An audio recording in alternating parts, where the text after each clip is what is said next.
आज का पहला question, this relates to something that is dash is the set of forces that energises, directs and sustains behaviour.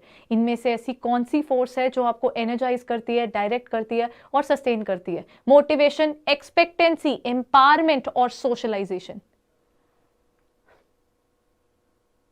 Hello, okay, go head.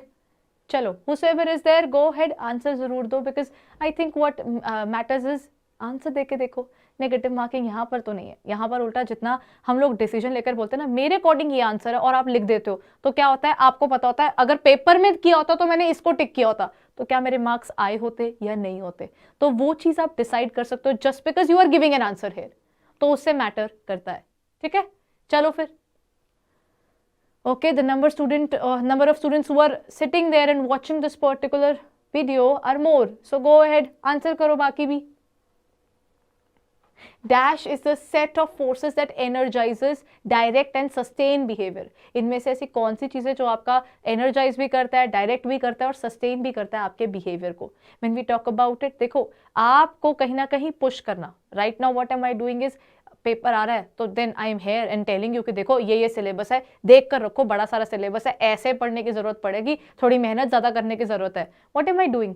I am kind of directing you, I am energising you कि देखो ऐसे करके काम करना है आपने, and sustaining the behaviour. Continuously अगर मैं क्लास के लिए आती रहूंगी तो कहीं ना कहीं दो स्टूडेंट्स जो कह रहे कि अच्छा तो टाइम नहीं मिल पा रहा, थोड़े दिन बाद पढ़ लूंगा, वो रेगुलरली क्लास के लिए ही बैठा तो पढ़ेगा। तो जब हम उनकी बात करते हैं, that is going to be motivation, क्योंकि मैं एक काम कर रही हूं यहां पर, वो है motivation.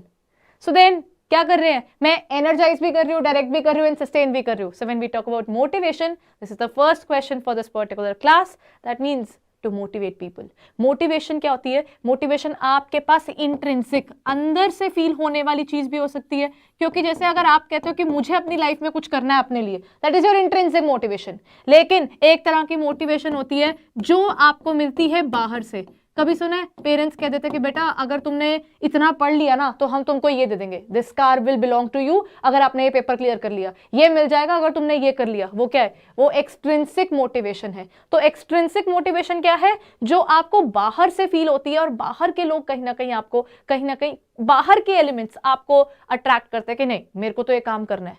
But then, yes, self-motivated is your intrinsic motivation, which leads you from inside कि नहीं मुझे कुछ करना है। That is intrinsic motivation. जब मैं आपको बोलूं पता है आरबीआई ग्रेड बी में सैलरी कितनी है, पता है इस जॉब के अंदर आप लोगों को फायदे कितने हैं, इसकी जॉब सिक्योरिटी का लेवल सोचा है, आरबीआई ग्रेड बी है ये, जब हम ये सब चीजों की बात कर रहे होंगे, this is basically extrinsic motivation. Internal नहीं है, इंटरनल तो वो आपको लगेगा कि नहीं ma'am I want to do something on my own, that is your intrinsic motivation. लेकिन जब हमारी बातों से आपको लगेगा कि नहीं पढ़ने बैठते हैं, that is extrinsic motivation. So when we talk about it, what is it? Energise, direct and sustain behaviour. ठीक है, सो इसका आंसर आ गया आपका ए। मोटिवेशन एक ऐसी प्रोसेस है जो इंसान को इनिशिएट करती है, गाइड करती है और मेंटेन करती है गोल ओरिएंटेड बिहेवियर की तरफ। हमेशा याद रखना, मोटिवेशन सिर्फ खत्म नहीं हो जाता कि मैंने आपको बोल दिया कि वेरी गुड पढ़ना शुरू कर दो और तभी पढ़ना शुरू कर दिया। द पॉइंट इज सस्टेन भी तो करना है। जो मेहनत आप कर रहे हो अगर वो आपने इतने लेवल पर जाकर छोड़ दी तो क्या होगा? पेपर से 4-5 दिन पहले बिल्कुल पढ़ना बंद कर दो तो क्या होगा? जितनी मेहनत की होगी वो सारी वेस्ट हो जाएगी। दैट मीन्स मोटिवेशन सिर्फ काम करना नहीं होता, वो उस काम को करते रहना भी होता है। So that means it causes you to act, whether to getting the glass of water और टू रीडिंग अ बुक, सब कुछ यहीं पर आएगा। प्यास भी क्यों लगती है? क्योंकि कहीं ना कहीं हमारी फिजियोलॉजिकल नीड बन जाती है, क्योंकि यू आर फीलिंग थर्स्टी तो आप जाओगे पानी पियोगे, वो यहां आ जाएगा। That is your motivation. ठीक है, अगला पॉइंट नेक्स्ट। अच्छा, मोटिवेशन की जब मैंने इंट्रिंसिक और एक्सट्रिंसिक की बात की थी ना, उसी के ही कुछ सिबलिंग्स हैं, they are push and pull motivation. Now among the following which is not a form of pull motivation, number 1, a fan who is drawn to a concert of their favourite brand. ठीक है, then आपके पास next आया, a customer who sees shoes in the shop window, they can't resist buying. Then an art student who cannot stop painting out of the passion for it. And last is staying late and missing dinner with your family to complete some research. Among the following कौन सा pull motivation नहीं है?